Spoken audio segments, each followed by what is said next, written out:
এই গরমে মাছের ঝোল খেতে এমনিতেই ভালো লাগে, আর এই ভেটকি মাছের ঝোলটা আমার কাছে খুব বেশি ভালো লেগেছিল, তাই আপনাদের সঙ্গে রেসিপিটা শেয়ার করছি। আসসালামু আলাইকুম। আজকে শেয়ার করছি ভেটকি মাছের একটা ঝোল। এটা তৈরি করার জন্য এখানে 6-7 পিস ভেটকি মাছ আমি একটু বড় সাইজের করে কেটে ধুয়ে পরিষ্কার করে নিয়েছি।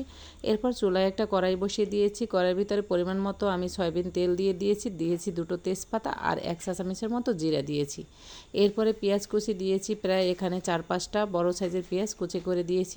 এই পেঁয়াজ কুচিটা একটু ভাজা ভাজা করে নিব।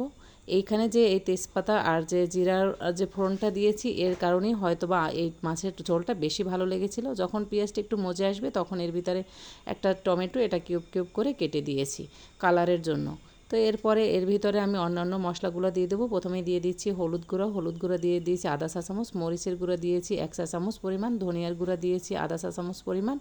এরপরে দিয়েছি জিরাও দিয়েছি আধা চা চামচ পরিমাণ। একটু পানি দিয়ে নিয়েছি যাতে মশলাটা পুড়ে না যায়। আসলে এর কালারটা বেশি কালো হয়ে গেলে কিন্তু আমার কাছে ভালো লাগে না দেখতে, তাই একটু পানি দিয়ে দিলে কিন্তু এটা ভালো হয়। তো এরপরে এটা ভালো করে আমি কষিয়ে নিয়েছি। আর এটা তো সবাই আমরা জানি যে কোনো রান্নার সময় বেশি করে কষালে সেটা বেশি ভালো হয়। তো এই মাছটা কিন্তু আমি আজকে না ভেজে কাঁচাই করব, সেজন্য আমি এখন মশলার মধ্যে একে একে মাছগুলোকে দিয়ে দিয়েছি। আর এই মাছগুলোকে দেয়া হয়ে গেলে এই মাছের এক পিঠকে ভালো করে কষে নিব। তো যখন এক পিঠ খুব ভালো করে কষা হয়ে যাবে তখন কিন্তু অন্য পিঠ উল্টে দেব। আর এই মাছগুলো যখন তরতাজা বাজার থেকে যেদিন নিয়ে আসা হয় সেদিন কিন্তু এভাবে টাটকা মাছ দিয়ে ঝোল করলে এই ঝোলটা অসম্ভব রকম মজা লাগে। তো অনেকে আবার ভেজেও নিতে পারেন, তবে এভাবে রান্না করলেও কিন্তু খারাপ লাগে না। আর যারা কাঁচা মাছ এভাবে খেতে না পারেন তাদের জন্য তো ভেজেই দিতে হবে, তো তাদের জন্য তার অন্য কোনো উপায় নেই। তো এই মাছটা আমি এভাবে এপিট ওপিট করে বেশ কিছুক্ষণ সময় নিয়ে এটাকে কষিয়ে নিয়েছি। যখন এটা পুরোপুরি কষানো হয়ে যাবে, এক পাশ দিয়ে যখন তেল ছেড়ে আসতে শুরু করবে তখন আমি এর ভিতরে দিয়ে দিয়েছি পরিমাণ মতো পানি। আর এই পানিটা দিয়ে আমি এই মাছের পিসগুলো যেহেতু একটু মোটা মোটা ছিল, এই মাছটা কিন্তু রান্না করতে একটু সময় লাগবে, তো সেজন্য পানির পরিমাণটা একটু বাড়িয়ে দিতে হবে। আর যেহেতু এটা আমি পাতলা ঝোল করব সেক্ষেত্রেও পানিটা কিন্তু একটু বেশি প্রয়োজন।